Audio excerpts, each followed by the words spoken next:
Good morning, and thank you for taking such an active role in the mission of the Lung Cancer Alliance, a mission of change that is critical to the hopes and dreams of my son, Andy, and so many others like him.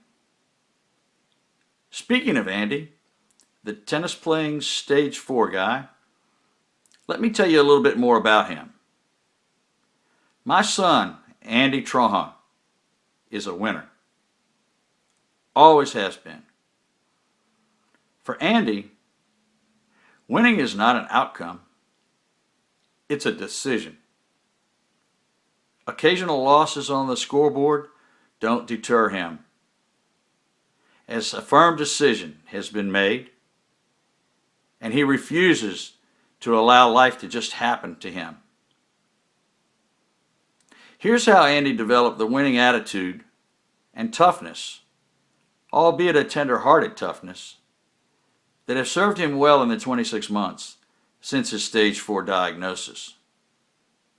When Andy was a child, he was a bedwetter, and no combination of bells, whistles, buzzers, urologists, shrinks, and Indian chiefs could fix it. But guess how many invitations to spend the night out at a buddy's house Andy turned down? That's right, 0. He took his chances, and if he lost on the scoreboard, he just moved on to the next match. As a young adult, with a lovely wife and 2 cool kids, Andy decided to start a business. After coming perilously close to insolvency, he now has a successful business that he can and has run while flat on his back in a hospital bed. And now for you, lung cancer. A quick aside here. For as tough as Andy is, he has a weak stomach for medical problems. He is 0 for 3 at assisting Leslie in the delivery room, always ending up in the corner with an ice pack on his head. So when his surgeon reported that his lymph node had come back malignant, Andy took a position face down on the floor for the rest of the conference. And the next day at his oncologist's office, he also reported that the final blood test that could have mitigated the severity of Andy's disease also had failed.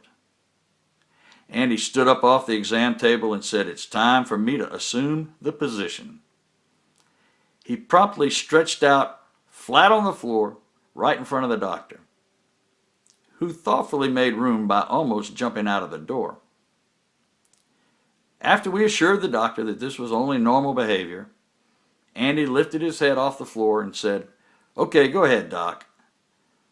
The doctor then explained that the process of getting Andy to MD Anderson was well underway, and that they could probably get him an appointment in about a week. Andy lifted his head off the floor once more and said, "I'm going to be in Houston tonight." He and Leslie left so quick that his mother Karen and his sister Jennifer couldn't get packed in time to share the ride. That's my son Andy, and that's how you win.